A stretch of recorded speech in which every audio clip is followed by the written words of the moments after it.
What is going on, ladies and gentlemen? Welcome back to Auto Auction Rebuilds. Today I thought we would do an update video on all of the cars that are still here and some of the ones that are missing because, guys, I've actually sold several cars and I think we've got at least one more heading down the road, probably tomorrow. All right, so let's start with the one that's supposed to be out of here tomorrow, and that's my 2001 Chevrolet Blazer two-wheel drive.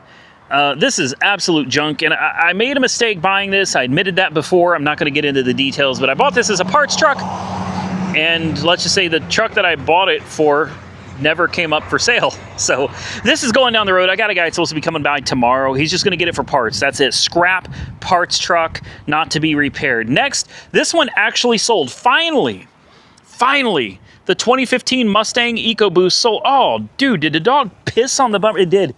A dog came over here and pissed on the bumper. Wow. Okay.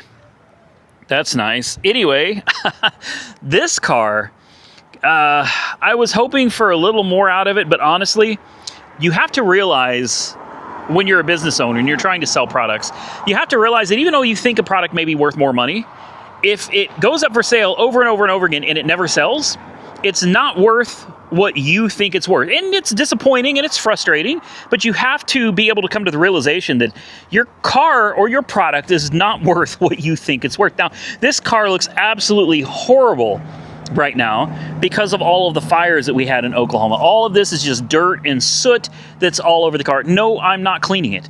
Whoever bought it got it for stupid cheap money, and it's going down the road exactly as it is. Send it through a car wash. It'll be fine. I ended up selling this for $4,600, which isn't great, but you know, at the same time, honestly, given how bad the market is right now, I'm gonna say it's not that bad, guys. It's not that bad. And by the way, the guy that's supposed to be coming in the Blazer tomorrow, $600 is what he's gonna pay for. Obviously, I only paid like $300 for it, but then I had shipping, there were auction fees, so I've got way more than that into it. But anyway, down the road it goes. Same thing with this one. Down the road it goes. Obviously, that one is nixed. That doesn't go anywhere. This one, I'm actually on the fence not to sell it. Don't worry. This one's Power Tour 2025. I'm just trying to decide which direction to go with this next. I'm actually considering taking this over to Mako here in Oklahoma City and getting it painted. But first, you'll notice it's got a giant gap in the hood here, and you see this crack in the paint. I'm so angry with myself over this. Yeah, this paint is going to start coming apart, and once it starts, there will be no stopping it. So this is going to have to go in for paint before the Hot Rod Power Tour. Anyway, the cause of all this drama is this radiator is sitting too high. I didn't check it before I started closing the hood, and the radiator sits too high. I'm going to have to drill these brackets out on this side. I'm going to have to lower this radiator down. We're probably going to have to come over here too and lower it a tad bit on this side as well, but we're gonna have to drop the radiator down a little bit. I'm assuming there's even room. Good Lord, I don't know, not much. There's not much room, but I think we can drop it down just a little bit, and hopefully that'll solve our problem.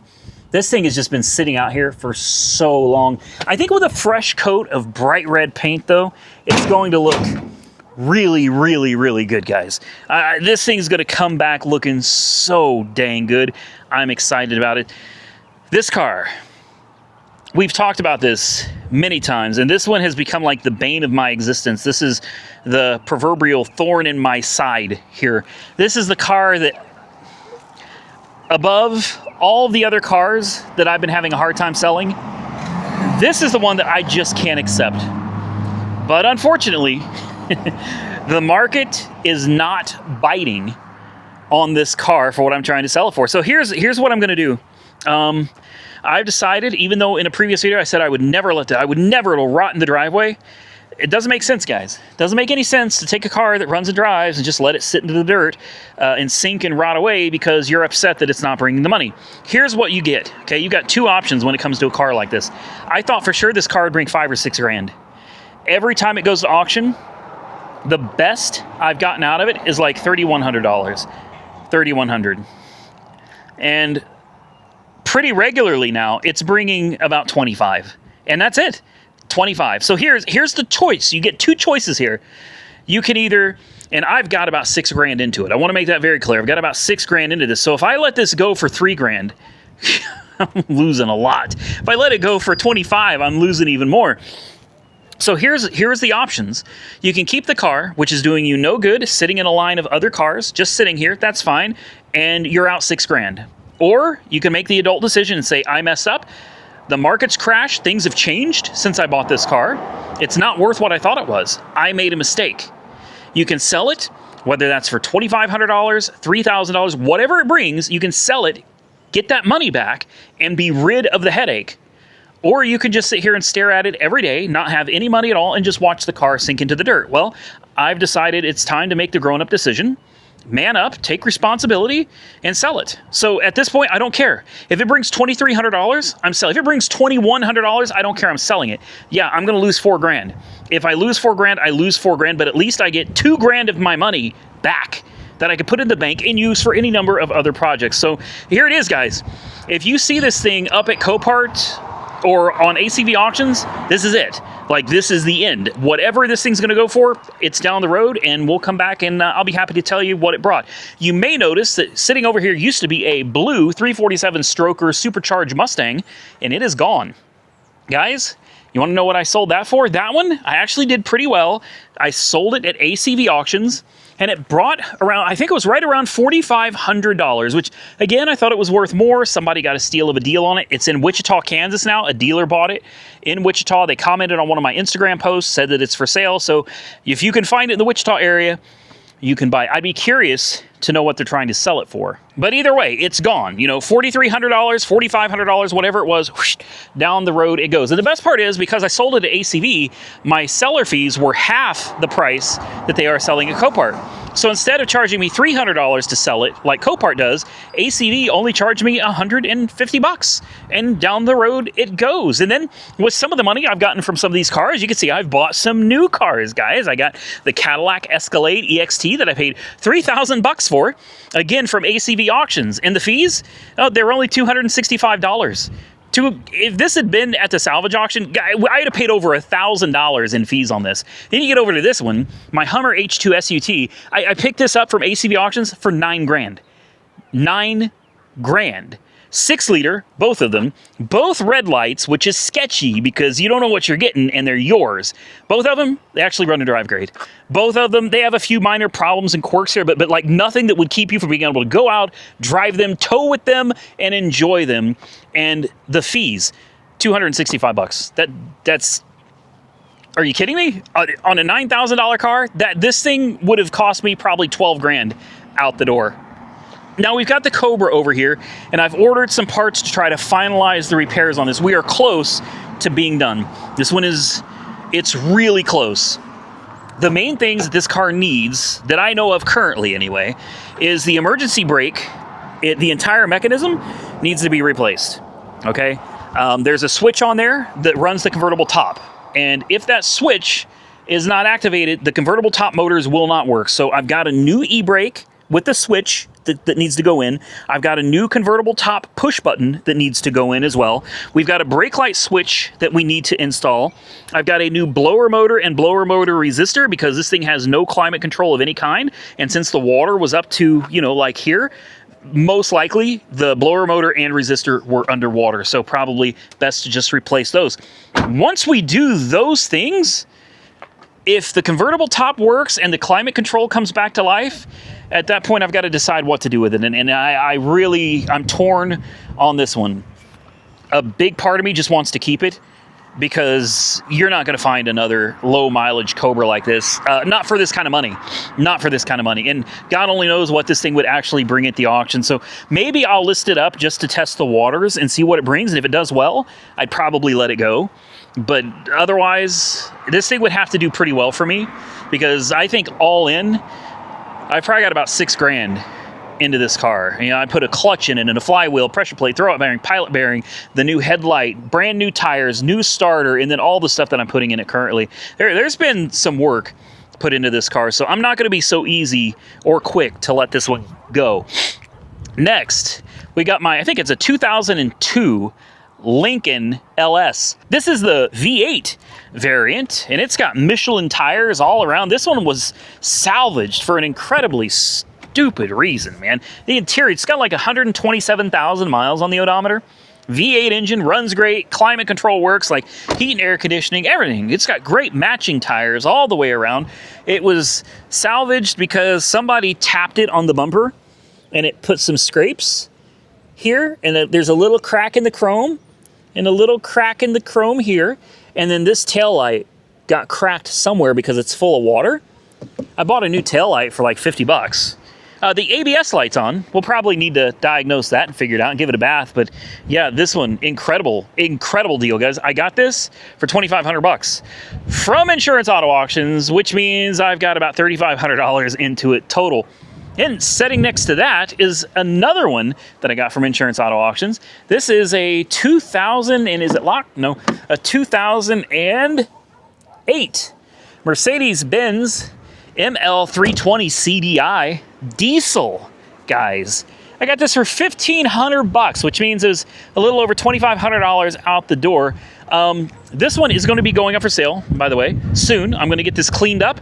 I'd like to fix the ABS light just so that there's no warning lights on the dash. This car is so close to being like perfect. I want to make this car as good as I can before I send it down the road. And then we'll just see what it brings. I'll put it up at Copart. I'll give you guys an opportunity, and I'll make a video about it and everything. I'll give you an opportunity to bid on it before I send it over to ACV Auctions. But like this one, I'm just going to move. Same thing with the Mercedes. I'm going to end up just moving this one out. We found out that even though this thing runs great and drives great, it's got an airbag light. And we pretty quickly found out that somebody had popped the airbags. Again, I have driven this thing probably 60 or 70 miles at highway speeds, no problem. No problem at all. This thing drives great. But we got pop bags. All right. And this is one that I thought about for a while, and I was like, I don't know. I'm just not sure that there's enough content in replacing a couple of seats and seatbelt pretensioners. Somebody said that the seatbelt pretensioners aren't blown, that it was just the seat was stuck in the seatbelt. And no, it's not. That's absolutely not what it is. It's definitely blown pretensioners. Yeah, it sucks, but you know, it is what it is. Somebody got me. Man, somebody shoved all of this back up in here so that I wouldn't see it, you know, in the auction photos. And then that happens sometimes. I'm not even mad about it. It's just, it's one of those things. I think it opens automatically. Yeah. Like I said, the damn truck actually runs and drives out great and over 200,000 miles. This one will also be coming up for sale very soon. Next, this one sold recently, and I'm very, very happy with this one selling. This is my really horrible Infiniti G35. Flood damage, hail damage. It's got a broken hose. I don't remember what I paid for it. 500 bucks, something like that. Anyway, this one actually sold at Copart. I was really surprised somebody bought this. Buy it now for $1,100. I actually got all my money back on this. Can you believe that? It doesn't happen often, but sometimes it does. I actually got all of my money back on this car. That's crazy. But Copart ran into a problem. There's a reason this one is still here, and the 2015 Mustang is also still here. Both of those sold at Copart. Both of them are still here. Something happened with their system. There's a glitch that's not allowing them to pick up the cars and haul them to the Copart yard. So I don't know what the deal with that is exactly, but hopefully they figure it out soon, because those two cars need to go. Now, that's not all. All right, we've got some more cars in the shop. And the last of them, for now, my 66 Chevrolet Impala. This one has also been kind of the bane in my existence for a while. Came out here recently and adjusted the valves, threw another carburetor on it. I mean, really put some work into it, trying to get it better.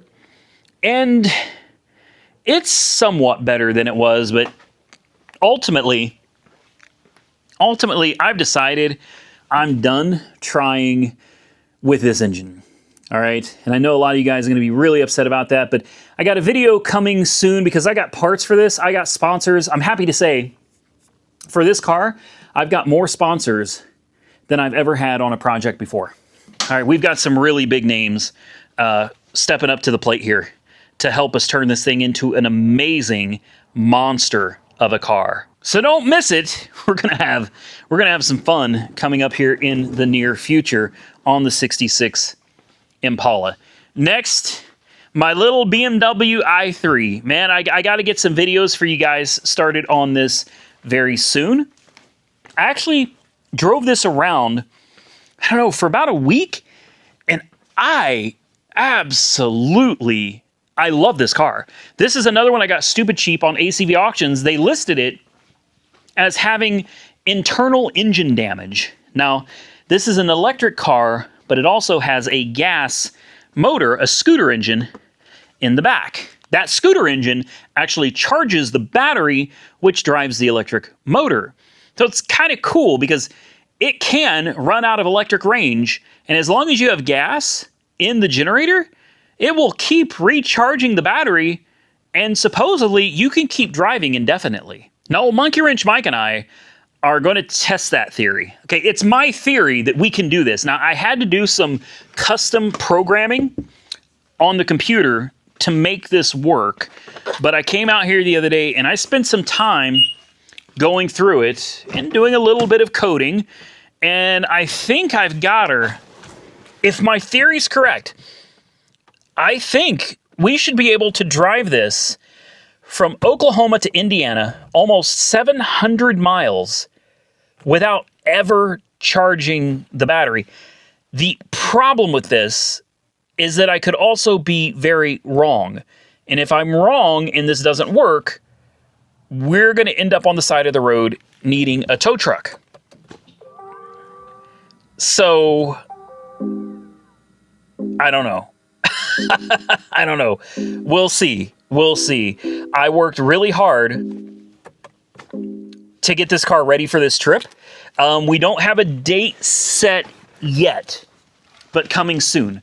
Before Monkey Wrench Mike and I attempt to take a trip like this in this car, I've got some parts, and I'm going to do a little video series on maintaining your electric BMW with a range extender. I'm going to show you guys how to do things like change the spark plugs.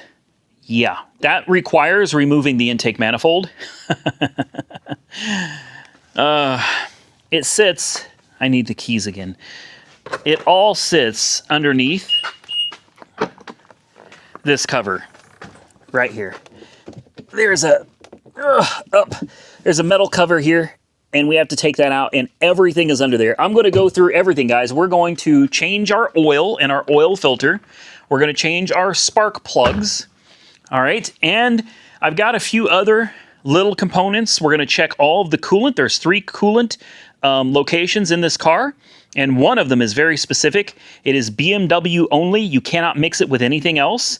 I found it at FCP Euro. So we're going to go through all the little maintenance items of things that you're going to need to do at some point on your BMW i3. If that's something you're interested in, we're going to tear into this. We're actually going to do some work on it to get it ready so that we have the best shot of making it 700 miles to Indiana in this car without having to charge the battery. Now, currently, according to the car's menu, we should be able to get about 212 miles on a single charge and a single tank of gas. The electric range is at 129 miles in regular mode. If I go into Eco Pro, we're looking at 153 miles, 98 miles in gas, which gives us a combined 251 miles. If we go to Eco Plus, well, I don't know if we're going to use that, but Eco Pro Plus, well, it doesn't really change much. 252 versus 251. Yeah, so we may try Eco Pro and just see how that does. But I think this is going to be a very interesting trip to find out if a little $6,000 kind of a hybrid electric vehicle can actually make the trip with a little coating 700 miles. And then, of course, we got to drive it 700 miles back. So I just wanted to do a short video to update you guys on everything. There is one car that I forgot though, and some of you probably already called it out. That is my Dale Earnhardt Jr. Monte Carlo SS. That car sold too. That car actually sold for 53, I think is either 53 or 54, one of the two, it doesn't matter. $5,400. Again, I overpaid for that car. By the time it's all done, guys, I had to have had $8,000 or so into that car. So I lost a lot of money on that one. I think the theme in this video is I've lost a lot of money on a lot of cars. The market has crashed. The cars that I bought are cars that people just aren't buying. So lesson learned, I'm going to try to mix things up a little bit, buy some different cars, buy some newer model cars, do some fixing, and then hopefully when it's time to sell them, you know, with any luck, we can at least get most of our money back and not be sitting here losing thousands and thousands of dollars on each car, because obviously that is not a good way to stay in business. With that, I think I'm going to get out of here, ladies and gentlemen. I don't think I forgot any of the vehicles. If you enjoyed this content, hit the thumbs up button and let me know. Consider subscribing to the channel if you're not already subscribed. And until next time, stay safe out there, everybody. I look forward to seeing you all again very soon in the next one.